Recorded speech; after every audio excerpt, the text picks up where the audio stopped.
तिकडे दिव्यांगांच्या विविध मागण्यांसाठी बच्चू कडू यांनी रायगडच्या पायथ्याशी सुरू केलेलं अन्नत्याग आंदोलन आज मागे घेतलंय।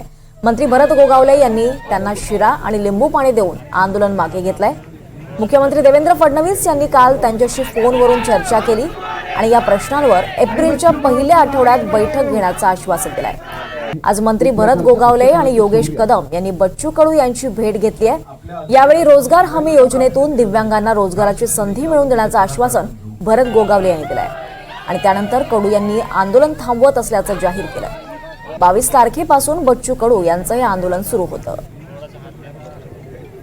भारत साहेब योगेशजी कदम काल मुख्यमंत्र्यांनी जो फोन केला, शिंदे साहेबांनी केला, त्यांचे शब्द निश्चितच या भूमीत प्रमाण ठरेल आणि त्यांनी आल्यामुळं आम्हाला निश्चितच हे बळ आमच्या सर्व आंदोलनाला भेटलं आहे आणि या बळातून माझा दिव्यांग, माझा शेतकरी बांधव निश्चितच आश्वासित आणि त्याला कुठेतरी आनंद भेटेल।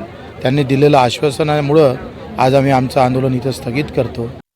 दिव्यांगांना काय करू शकतो, कारण ते बिचारे दिव्यांग असल्यामुळे की चांगल्या माणसाप्रमाणे धडधाकड असं काम करू शकत, परंतु त्यांची जी इच्छाशक्ती ही प्रबळ आहे आणि त्याला अनुसरून आम्ही काय करू शकतो की जेणेकरून त्यांना काही ना काहीतरी मजुरी मिळेल आणि त्याच्याने त्यांचं उत्पन्न होईल आणि त्यांचं घर सावरलं जाईल, कुटुंब सावरलं जाईल, स्वतःवरती त्यांना व्यवस्थित आणता येईल।